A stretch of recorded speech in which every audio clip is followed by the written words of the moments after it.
बिलासपुर गांव में विद्या नाम की एक गरीब औरत अपने दो बच्चों शिखा और सनी के साथ रहती थी। विद्या के पति मनोज की मौत 2 साल पहले एक सड़क दुर्घटना में हो गई थी। अपने पति की मौत के बाद विद्या लोगों के घरों में काम करके अपने दोनों बच्चों का पालन पोषण करने लगी। शिखा, सनी उठ जाओ बेटा, मैंने चाय और रोटी बनाकर रख दी है, तुम दोनों खा लेना वरना मैं काम के लिए लेट हो जाऊंगी। और हाँ, बाहर बहुत ठंड है तो दोनों बाहर मत जाना और अपना ध्यान रखना। ठीक है माँ, आप जाओ। ये कहकर विद्या काम पर चली जाती है। ये क्या विद्या, तूने आज फिर देर कर दी, सारा काम बिखरा पड़ा है, बर्तन कपड़े झाड़ू पोछा सब ऐसे ही पड़ा है, चल अब जल्दी से काम शुरू कर दे। वो मालकिन, बाहर बहुत कोहरा था इसलिए आने में देर हो गई। ओहो, तेरे ये रोज के बहाने, चल अब काम कर ले। विद्या जनवरी महीने की कड़ाके की ठंड में ठंडे पानी से काम करने लग जाती है। पानी बर्फ जितना ठंडा था। काम करते करते उसे दोपहर हो जाती है। काम करके विद्या घर लौटती है तो उसके बच्चे उसका इंतजार कर रहे होते हैं। तभी सनी कहता है, माँ, मकर संक्रांति आने वाली है और आपने मुझसे कहा था कि आप मुझे पतंग और बढ़िया सा मांझा दिलवाएंगी। और माँ, मुझे तो रेवड़ी और गजक खानी है। हाँ बच्चों, मुझे सब याद है। विद्या ने ये कह तो दिया, लेकिन फिर उसे चिंता सताने लगी कि इतनी कम तनख्वाह में वो ये सब कैसे करेगी। घर का किराया, राशन पानी, सबका खर्चा। इसलिए उसने सोचा कि वो एक दो घर और पकड़ लेगी। इस बारे में वो अपनी पड़ोस में रहने वाली सुषमा से बात करती है। सुषमा उसे एक घर में ले जाती है। मेम साहब, आपने कहा था ना मेरी मालकिन को कि आपको एक काम वाली की जरूरत है। ये विद्या है और इसे काम की जरूरत है, इसे रख लीजिए, आपको शिकायत का कोई मौका नहीं देगी। क्या नाम है तुम्हारा? जी विद्या। लेकिन मुझे काम वाली की जरूरत शाम को है, सुबह तो मैं ऑफिस जाती हूँ, क्या तुम कर पाओगी? ठीक है मेम साहब, लेकिन मुझे आपसे बात करनी थी। वो क्या है ना, मुझे आधी तनख्वाह मकर संक्रांति से पहले चाहिए। मुझे पैसों की जरूरत है। हाँ हाँ, मिल जाएंगे, लेकिन मुझे काम में कोई लापरवाही नहीं चाहिए और साफ सफाई मुझे बहुत पसंद है, तो हर जगह साफ सफाई ही रखना। जी मेम साहब। शाम को विद्या ये बात अपने बच्चों को बताती है। माँ, तो क्या अब आप शाम को भी काम पर जाओगी? हाँ बच्चों। मेरा बेटा, मैं जानती हूँ तू बड़ा हो जाएगा तो मुझे काम करने की जरूरत ही नहीं पड़ेगी। माँ, आपको और घरों में इसलिए काम करना पड़ रहा है ना क्योंकि हम आपसे इतनी चीजें मांगते हैं।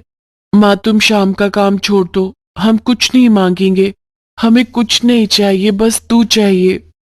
नहीं बेटा, ऐसी बात नहीं है, बस थोड़े पैसे ज्यादा आ जाएंगे तो मेरा हाथ खुल जाएगा। फिर तुम दोनों की पढ़ाई भी तो है, एक बार तुम दोनों बड़े हो जाओगे तो फिर तो मुझे कुछ करने की जरूरत ही नहीं है। ये तो तुमने बिल्कुल ठीक कहा माँ। अगले दिन से विद्या रमोला के यहाँ काम खत्म करके घर आती है, फिर थोड़ा आराम करके शाम को नए घर में काम करने चली जाती है। घर का सारा काम खत्म होने के बाद रीता उसे कॉफी पीने को देती है। ये ले विद्या, बाहर बहुत ठंड है ना, ये गर्मा गर्म कॉफी पीकर जा। जी शुक्रिया मेम साहब। कॉफी पीते पीते विद्या की नजर रीता की अंगूठी पर जाती है। विद्या उससे पूछती है, आपकी अंगूठी बहुत सुंदर है मेम साहब, क्या ये हीरे की है? हाँ। अच्छा मेम साहब, मैंने आपसे एडवांस मांगा था, वो तू परसों संडे को ले लेना। इस बार तुझे संडे को भी काम पर आना है। मेरी कुछ फ्रेंड्स घर पर पार्टी के लिए आ रही हैं, तो खाना बनाने में तुझे मेरी हेल्प करनी होगी।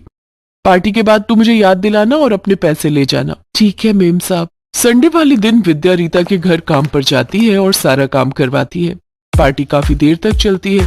देर होती देख विद्या रीता से कहती है, मेम साहब काफी देर हो गई, मुझे घर जाना होगा, मेरे बच्चे घर पर अकेले हैं। वो मैंने आपसे एडवांस मांगा था ना, आप मुझे वो दे दो। यार रीता, पानी तो पिला। विद्या, तू पानी लेकर आ, मैं पैसे लाती हूँ। तभी रीता की दोस्त उससे कहती है, अरे रीता, तेरी डायमंड रिंग कहाँ है? अरे मेरी अंगूठी वो कहाँ गई? जब हम आए थे तब तो तेरे हाथों में ही थी, कहीं गिर तो नहीं गई? देख तो जरा। सब अंगूठी ढूंढने लग जाते हैं लेकिन वो कहीं नहीं मिलती। विद्या को देर हो रही होती है तो वो जाकर रीता से कहती है, मेम साहब मुझे लेट हो रहा है, आप मुझे पैसे दे दीजिए, मुझे घर जाना है। यहाँ मेरी अंगूठी नहीं मिल रही और तुझे अपने एडवांस की पड़ी है, इसे बड़ी जल्दी हो रही है, कहीं इसी ने तो नहीं ली तेरी अंगूठी? हम यहाँ परेशान हो रहे हैं। नहीं नहीं मैडम, ये आप क्या कह रही हैं? मैंने अंगूठी नहीं ली, आप चाहो तो तलाशी ले लो। इसके इसके बाद रीता उसकी तलाशी लेती है लेकिन उसे कुछ नहीं मिलता। मुझे तो तुझ पर ही शक है। मुझे तो कल ही पता चल जाना चाहिए था जब तूने मेरी अंगूठी की तारीफ की थी। अब चल निकल जा मेरे घर से और कल से काम पर आने की जरूरत नहीं है।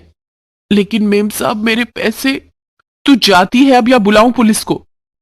विद्या उदास मन से घर आ जाती। अगले दिन पूरी सोसाइटी में ये बात फैल जाती है कि विद्या ने रीता मैडम के यहाँ चोरी की है, जिसके कारण विद्या को बाकी लोग भी अपने घर से काम पर से हटा देते हैं।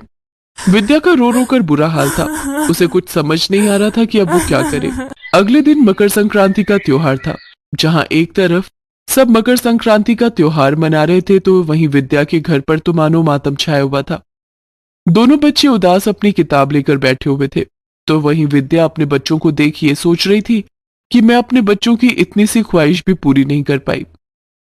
तभी घंटी बजती है। शिखा दरवाजा खोलती है और रीता उसके साथ अंदर आती है।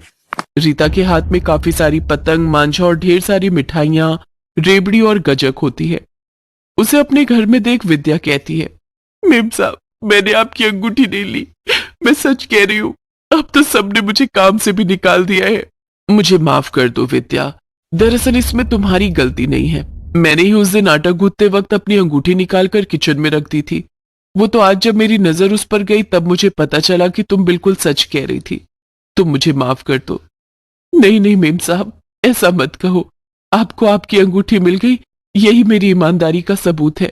बच्चों इधर आओ, ये लो ढेर सारी पतंग, मांझा और मिठाइयां, गुड़पट्टी और मूंगफली मैं तुम्हारे लिए लाई हूं। अब तुम अपनी मकर संक्रांति का त्योहार खुशी खुशी मनाओ। और हाँ, हमेशा तुम अपनी मम्मी की तरह बनने की कोशिश करना, एकदम ईमानदार। मेम साहब आपका बहुत बहुत धन्यवाद।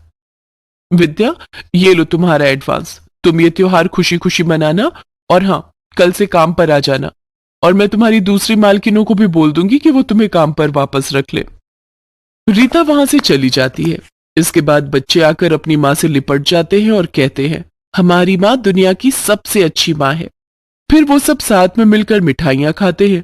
फिर सनी और शिखा अपनी माँ के साथ खूब पतंग उड़ाते हैं और खुशी खुशी मकर संक्रांति का त्योहार मनाते हैं।